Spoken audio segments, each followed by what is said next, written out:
என் உயிரினும் மேலான ஆத்ம பந்துக்களுக்கு எம்பெருமானை பிரார்த்தித்து ஆசீர்வாதம். காலம் காலன் இது ரெண்டுமே யாரும் தவிர்க்க முடியாது, ரெண்டுமே நிற்காது. காலம் பொன்னானது, கடமை கண்ணானது. காலம் பொன்னானது என்று கொள்ள காரணம், பொண்ணையும் இப்போ பிடிக்க முடியல, காலத்தையும் பிடிக்க முடியாது. ஒரு நொடி போனால் ஒரு நொடி போனது தான். அடுத்த நொடி, அடுத்த நிமிடம், அடுத்த மணி நேரம், அடுத்த நாள் வருமே தவிர போனது தான். அதை நம்ம பொன்னாக்கினவே தவிர நம்ம அதை கடந்ததை செஞ்சதை நினச்சி புண்ணாக்கக்கூடாது. பொன்னானதுன்னு சொன்னான்னா அது எவ்வளோ அர்த்தங்கள் இருக்குது. ஒவ்வொரு நொடியையும் நாம் வீணடிக்கக்கூடாது. ஒவ்வொரு நொடியையும் நான் நல்லதாக, பயனுள்ளதாக, பலருக்கு பயன்படக்கூடிய, நமக்கு பயன்படக்கூடிய, நமக்கு வாழ்க்கைக்கு பயன்படக்கூடிய, நமக்கு கொடுத்த கடமையை புரிந்து செயலாற்றி கொள்ள வேண்டிய காலமாகத்தான் ஒவ்வொரு நொடியும் சென்று கொண்டிருக்கிறது. அதேபோல் காலன், அதுகிட்ட யாருமே தப்ப முடியாது.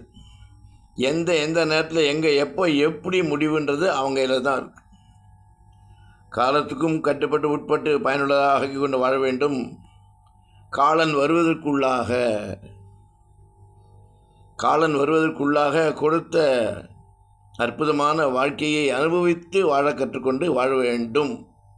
அதுதான் காலம் பொன்னானது, கடமை கண்ணானது.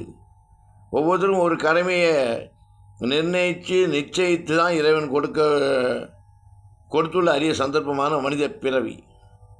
அதை நாம் நமக்கும் பயன்படுத்தி கொண்டு நம்முடைய சமுதாயத்திற்கு, நம்முடைய தேசத்திற்கு, நம்முடைய இந்த பாரத புனித பூமிக்கு பயன்படுத்த வேண்டும் என்ற எண்ணத்தோடு வாழ்ந்தால்தான் காலனை ஜெயிக்க முடியும். காலன் ஜெயிக்க முடியும்னா எப்படி? மரணத்தை ஜெயிக்க முடியாது.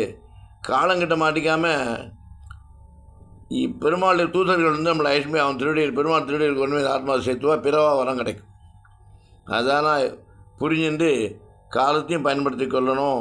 காலங்கிட்டையும் நெருங்காமல் இருக்கிறதுக்கு அதுக்கு இறை நாமமே, கோவிந்த நாமமே, சிவனின் நாமமே, நாராயணன் நாமமே என்று புரிந்து கொண்டு காலத்தை பயன்படுத்தி கொண்டு வீணாக்காமல் பயனுள்ளதாக ஆக்கிக்கொண்டு பண்போடு கட்டுப்பாடோடு வாழ்வோம், வாழ்விப்போம் என்று கூறிக்கொண்டு ராமானுஜன் திவ்ய திருவடிகளே சரணம்.